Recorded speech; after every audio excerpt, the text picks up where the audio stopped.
할렐루야. 10월 3일 목요일 매일 성경 묵상 가이드입니다.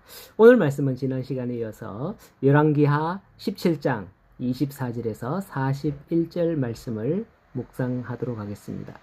아수르 제국이 북이스라엘에 실시한 민족 종교적 혼합 정책에 대하여서 계속해서 다루고 있는데요. 신약의 예수님 시대에 사마리아에 대한 유대인의 반감이 나오죠. 유대인들은 그들을 괴 취급하면서 그 땅을 더럽다고 밟지도 않았습니다.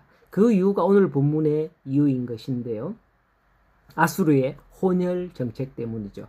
아수르가 북이스라엘을 정복하면서 북이스라엘 수도 사마리아에 있던 사람들을 절반은 다른 정복지로 이주시키고 또 다른 정복지에서 민족, 즉 24절에 언급된 대로 바벨론, 구다, 아와, 하맛, 스발와인 민족들을 사마리아로 강제 이주시킨 겁니다.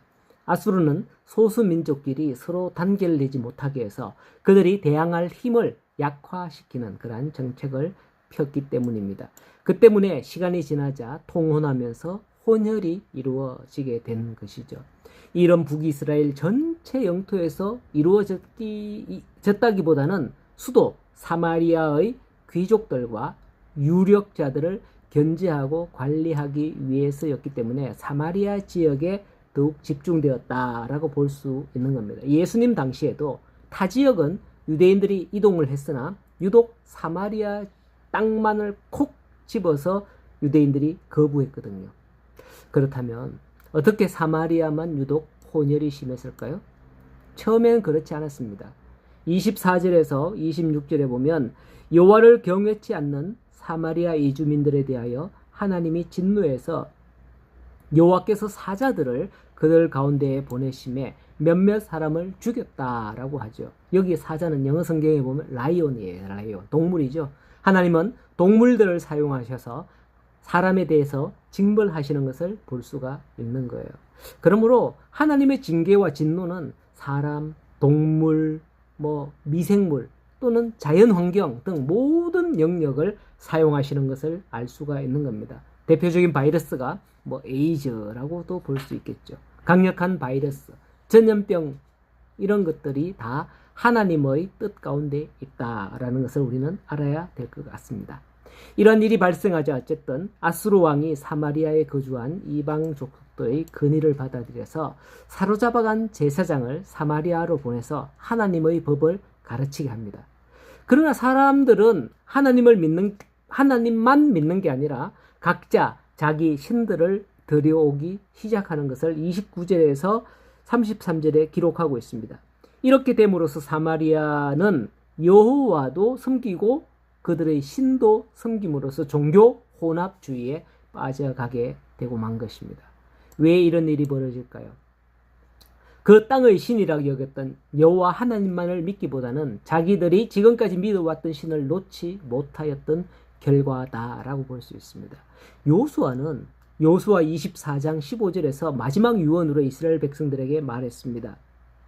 만일 여호와를 섬기는 것이 너희에게 좋지 않게 보이거든 너희 조상들이 강 저쪽에서 섬기던 신들이든지 또는 너희가 거주하는 땅에 있는 아모리 족속의 신들이든지 너희가 섬길 자를 오늘날 택하라. 오직 나와 내 집은 여호와를 섬기겠노라 라고 그때 여호수아는 말했습니다. 유언을 했죠.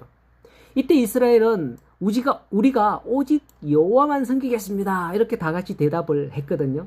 하지만 오늘 본문에서 사마리아에 거주하게 된 자들은 그것을 지키지 않았습니다. 35절에 보면 옛적에 여호와께서 야곱의 자손과 언약을 세우고 명령하사 너희는 다른 신을 섬기지 말라 했지만은 북이스라엘 특히 현재 사마리아에 있는 40절에 보면 그러나 듣지도 아니하고 오히려 이전 풍속대로 행했다. 그들의 조상들이 행했던 대로 오늘날까지 행하고 있다라고 하고 있죠. 우리는 세상 사람들에게 또는 선교지 민족들에게 복음을 전하면 그들이 하나를 선택하고 믿을 것이다. 결단할 것이다. 이렇게 여기지만은 많은 민족들과 사람들은 그런 관념이 아닐 수 있습니다. 기독교는 유일신이지만 그들은 다신교가 몸에 배어 있기 때문이에요. 우리나라만 하더라도 불교인데 유교의 제사도 지내기도 하고 이렇게 하지 않습니까? 이게 바로 혼합 종교 혼합이 된 것이죠.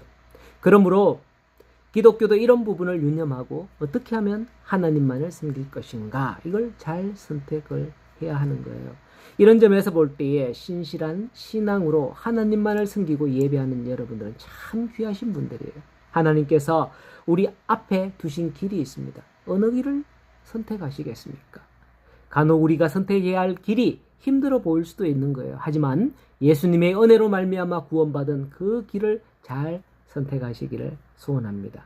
오직 예수님과 함께 걷는 그 길에 천국의 영생과 축복이 있음을 믿고 나아가는 우리 성도들, 저와 여러분이 되시기를 간절히 축복합니다. 오늘 하루도 믿음으로 승리하시기를 간절히 소원합니다.